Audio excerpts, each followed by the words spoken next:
David Merlin joins us right now. He's a mentalist and a master illusionist. David, good morning to you, brother. How are you?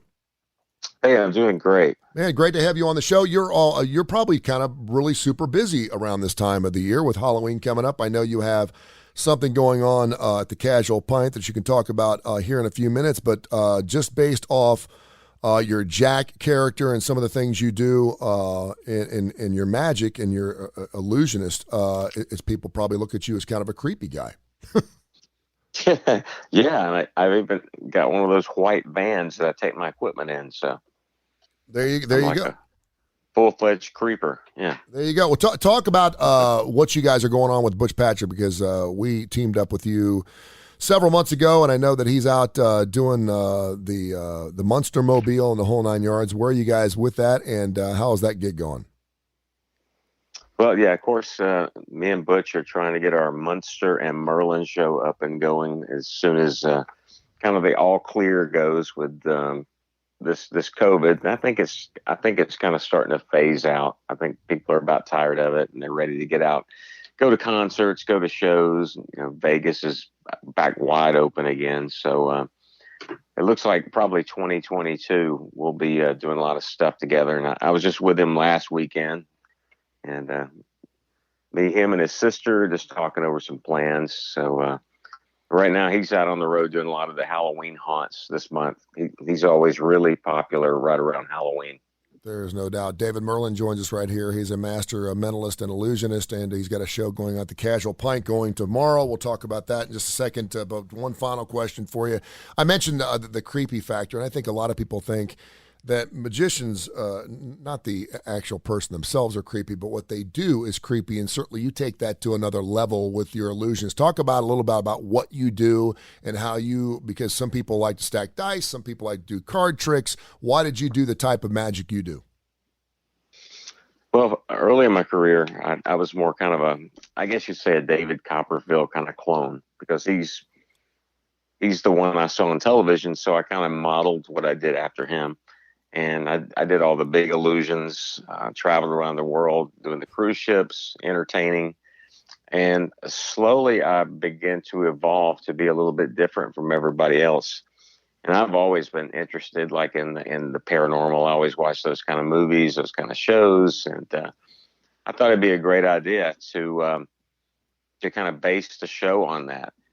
So now I still do, grand scale illusions, but I've incorporated like the mind reading and making predictions and ESP, things like that within the show, and ghosts, just to make it a little bit more spooky.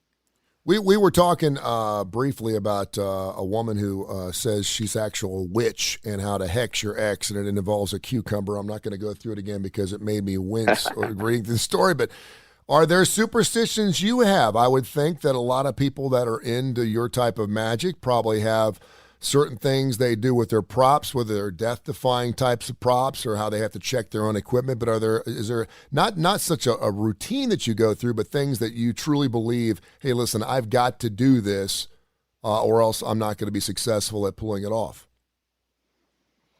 Oh, yeah. I mean, I double and triple check everything before a show.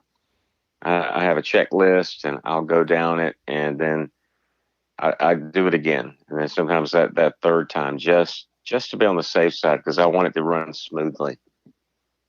And so far, so good. I've never really had any kind of major mishaps. Hey, you've done pretty well for yourself. Talk about your gig tomorrow. We'll let you fly. What you got going on at the Casual Pint? Well, also tonight I've got my Georgie the Haunted Dummy that's going to be in Pell City's movie theater. I don't know if people have been there, but it's a movie theater, bowling alley, game room. I mean, it's really nice, first class. So you're going to get to experience Georgie the Haunted Dummy as you go into the theater. So that's going to be kind of neat. Cool. And tomorrow night I'm going to be in Hoover at the Casual Pint. It's kind of a upper scale, real casual, laid back kind of a bar, and they have entertainment usually with bands. But a couple of years ago, I did a show for them right around the Halloween season, and they loved it so much they were asking if I could come back this year, and it just so happened I thought it was going to be in Erie, Pennsylvania, and it got canceled. So I'm going to be there tomorrow night doing a show at 8:30 till about 9:30, but it's not a giant place, so I would suggest people get there about 8 o'clock. All right, sounds good. I'll try to make it out there tomorrow night and see, and we can tip one with each other. And greatly appreciate you coming on, brother. Keep doing your thing. You can follow David Merlin, obviously, at David Merlin on his Facebook page. All his information's there. Thank you, brother, and happy Halloween. Happy Frankenstein Friday Day. Okay, Tony. See you tomorrow. All right, we'll talk to you soon. There he is. David Merlin joined us right here. He's an illusionist, a mentalist right here on Tony Kurre Radio on the Kurre and Klapow Show.